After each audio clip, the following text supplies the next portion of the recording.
बहुत ही धन्य की बात है कि मुझे आज मंत्री जी के मन से पहला बार बोलने का कुछ मौका मिला है।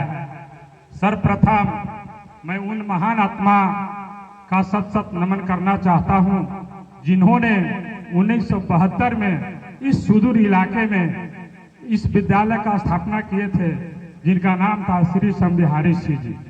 आज उनके वंशज यहाँ बैठे हुए हैं। जिस समय इस क्षेत्र में शिक्षा एकदम जीरो था, उन्होंने इस क्षेत्र को शिक्षा से अलग जगाने के लिए जो अपने स्तर से अपने यहाँ टीचर को रख कर, चपरासी को रख करके, सभी कार्यकर्ता को रख करके जो उन्होंने विद्यालय को सृजन किया था, उनका पुनः मैं सत सत नमन करते हुए मैं यह कहना चाहूंगा कि आज बहुत ही सौभाग्य की बात है कि इस हाई स्कूल के प्रांगण में हमारे झारखंड सरकार के वित्त मंत्री माननीय राधाकृष्ण किशोर जी आज उपस्थित हुए हैं। चूंकि यह क्षेत्र जो है माननीय को आज से नहीं 80 से जान रहा है। जब जब इनका सूर्योदय होता है तब तब इस क्षेत्र में सूर्योदय होता है। जब जब इनका राजनीतिक सुजात विधायक के रूप में होता है, यहाँ का विकास जो है सुजात के समान रुक जाता है। यह सर्वविदित है।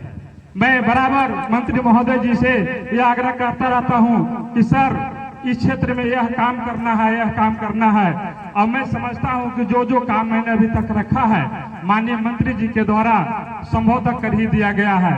यह विद्यालय जो है आज किसी समाज को, किसी व्यक्ति को, किसी क्षेत्र को बढ़ाना है तो सर्वप्रथम शिक्षा को आगे बढ़ाना होगा। आज उसी लक्ष्य को लेकर के हमारे माननीय मंत्री जी ने नोटिफाइड करने के लिए काम किए हैं जो इस हाई स्कूल को। तो मैं HDFC बैंक का शुक्रगुजार हूं कि इन्होंने इस विद्यालय में माननीय मंत्री जी के कहने पर इस विद्यालय में आधुनिकीकरण करने की काम कर रहे हैं। मैं एक चीज HDFC बैंक के जो हेड हैं उनसे भी मैं जानना चाहूंगा कि आपने जो भी उपकरण लगा रहे हैं उनको संचालन करने के लिए क्या व्यवस्थाएं हैं, क्योंकि वह जो व्यवस्थाएं जब तक नहीं होगी इस विद्यालय में कितनों भी आप लगा दीजिए। क्योंकि यहाँ इस विद्यालय में शिक्षकों की अभाव है। फिजिक्स के टीचर नहीं है, केमिस्ट्री के टीचर नहीं है, मैथ के टीचर नहीं है, आपका जो लैब बना रहे हैं लैब के टीचर नहीं है। क्या उन सब टीचरों की बहाली होगी? माननीय मंत्री जी से मैं रिक्वेस्ट करना चाहूंगा कि कम से कम वो जो शिक्षक की जरूरत है उनकी भी बहाली होनी चाहिए। और जब तक बहाली नहीं होगा तो यह व्यवस्था जो है थोड़ा सा कमजोर पड़ जाएगा। तो मैं माननीय मंत्री जी से आग्रह करना चाहूंगा कि इन शिक्षकों की बहाली भी होनी चाहिए और जो HDFC बैंक के द्वारा सुविधाएं दी जा रही है उसको संचालन करने के लिए, सफलीभूत संचालन करने के लिए जो यहाँ के प्राचार्य हैं वो अपना काम करेंगे। क्योंकि मैं बहुत ज्यादा बोलना नहीं चाहूंगा। यह विद्यालय नहीं, यह पूरा क्षेत्र माननीय मंत्री जी का शुक्रगुजार है। इसलिए शुक्रगुजार है कि आज जितने भी किसी भी क्षेत्र की समस्या को, किसी भी क्षेत्र को सुदृढ़ करने के लिए 4 स्तंभ होते हैं। जहां सिचुएशन अच्छा हो, एजुकेशन अच्छा हो, इरिगेशन अच्छा हो और स्वास्थ्य अच्छा हो। माननीय मंत्री जी पिछले ही काल में सिचुएशन को इतना अच्छा कर दिए हैं कि आज डगरा के क्षेत्र में भी किसी भी टाइम में आप जाइए और सुरक्षित लौट के आइए। इसके लिए आप लड़गांव में जाइए, किसी भी समय जाइए और सुरक्षित लौट के आइए। यह काम जो माननीय मंत्री जी के द्वारा पूर्व में ही किया गया है, इसके लिए पूरे क्षेत्र शुक्रगुजार है।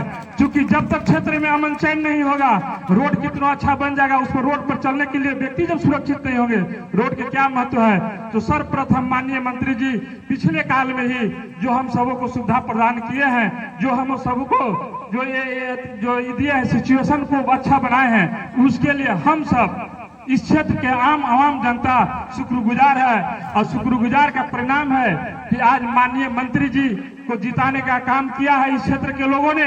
और माननीय मंत्री जी हम सबों के बीच में जितना इस क्षेत्र में आते हैं, कोई आता जाता नहीं है। क्योंकि मैं बहुत ज्यादा समय नहीं लेना चाहूंगा, एक चीज जरूर करना चाहूंगा कि आप आने वाला समय में जब तक मंत्री जी चुनाव लड़ना चाहें तब तक मंत्री जी को इस क्षेत्र के लोग वोट दे।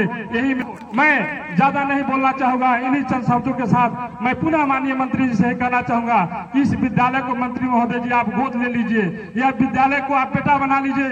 इस क्षेत्र के हर एक बेटा जो है आपका बेटा होगा। अब इन्हीं चंद शब्दों के साथ अपनी वाणी को विराम देता हूँ।